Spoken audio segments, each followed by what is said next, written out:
I had closer friendships with random women I met in the bathroom before I transitioned at clubs than I've had in my 8 years of transitioning. Ma'am, I'm gonna need you to stop crying if you want my help. All right, I'll let her speak. He's unbothered.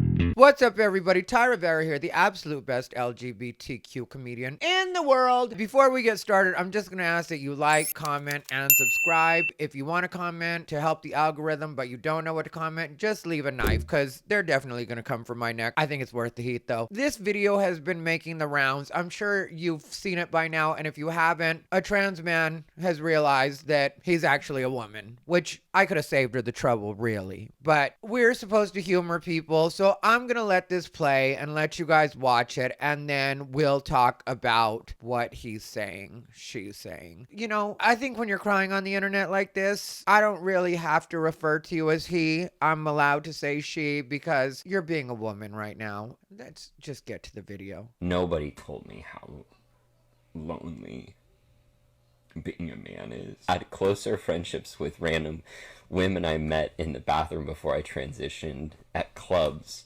because of how open women are than I've had in my 8 years of transitioning. Because women are just so much more vulnerable and deep than men. But to have known, and I think a lot of trans men feel this, is we knew what depth felt like before we transitioned. We knew what it felt like to have people want to hug us. And to have people want to talk to us. And to have a community. And then you transition and you're just a guy walking down the street that people cross the street so that they're not near you. And friendships are so much harder to build. And people are colder. What's hard is none of this invalidates how real and raw women and people who are in marginalized groups feel about cis white men. All of that's valid. But I also now understand why the suicide rate is so much higher in men. Because this shit is lonely. And I'm an emotionally mature man. I know how to build friendships, and it is still really, really hard. Try to think about how you can, in your small little community where you feel safe, can reach out to the men in your life and just help them feel maybe seen for a moment. Or do little conversations to help their emotional maturity so that they can reach out to people and have deeper guy friendships. So that was a video, and I have a couple observations and things that I want to say. I went in to check out this person's TikTok. You guys can search it if you want to. I'm not going to put it up here. Please send no hate this person's way. Clearly, she's going through enough. But what I want to start off by saying is this is what happens when you fool yourself into believing that you have changed your sex or changed into the opposite sex. This is what happens when you're not honest with yourself about the fact that you will always biologically be what you are. And I don't say this at all to be hateful. I say it really to be helpful, because the more that you understand that and the more you're in touch with what you actually are, the more you can make sure that you're actually meeting your own emotional needs. Now, this is where I'm gonna stop being catty, because I do feel like this person is going through a lot. I also do feel like it's partly of their own doing. So I'm not gonna pretend that we all have to be completely sympathetic to every part of this. Also, I do want to say that at a point he mentions how he felt stronger connections with women in bathrooms when he was still living as a woman. Well, maybe that's why they're all trying to keep us in our own bathrooms, because a lot of bonding happens when you're in the bathroom of the gender or the sex that you were actually assigned at birth or was observed at birth, or however people are putting it these days. It changes daily, and somebody's going to get mad at me from either side. So, however I said it, I said it. However you know I mean it, I mean it. Let's not get caught up on the small stuff. What's going on here is I checked out this person's TikTok. They describe themselves as a trans coach, and it's their entire job to teach people and do speaking engagements, and I gathered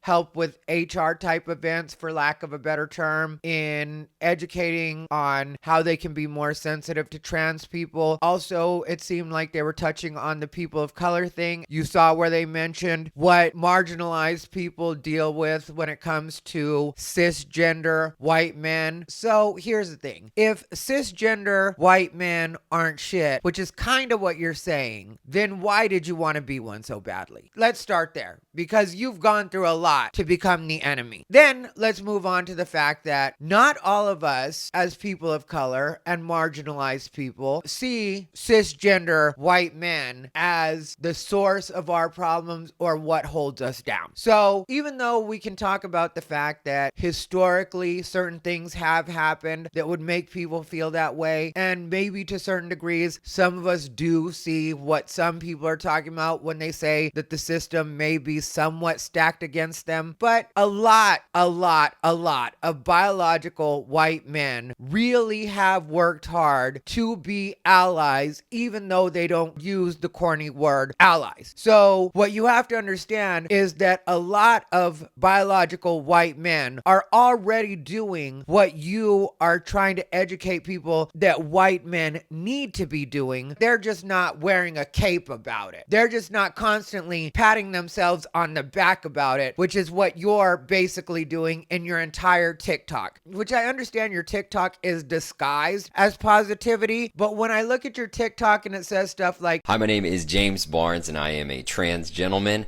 hoping to take down toxic masculinity one post at a time." girl, you don't know what toxic masculinity is. Technically, you don't know what masculinity is. That's why you're crying on the internet like that. And I don't think that it's not masculine to cry. I just think that the reason that you're crying isn't a reason that an actual man would pick. If you ask me, I watched the whole video thinking this is exactly what a woman would say. This is exactly what a person that's masquerading as something that they're not would think that the problem is with being a man. Being a man, yes, it can be lonely, but being a man does not have to be lonely, and we can all be quite open with each other. So the fact that you're not getting that from your other man friends might be something to do with your ability to actually make friends as what you're portraying right now. And it also might just be the simple fact that internally you are still a woman, so you're still longing for the connections that women have with each other. But you're not going to find that because that's not, in a lot of cases, the way that men express themselves with each other. We can get what it is you're looking for when you talk about depth and vulnerability. You can get that with other men. You can have that with straight men, but it's just not going to be exactly the way that women do it, because women deal with each other in a different way than men deal with each other. So you're basically upset because you want the best of both worlds. You want to live as a man, but still get treated like a woman. And I'm not going to say I can't relate. All right, I need to grow up. I can admit that. I need to grow up. But really.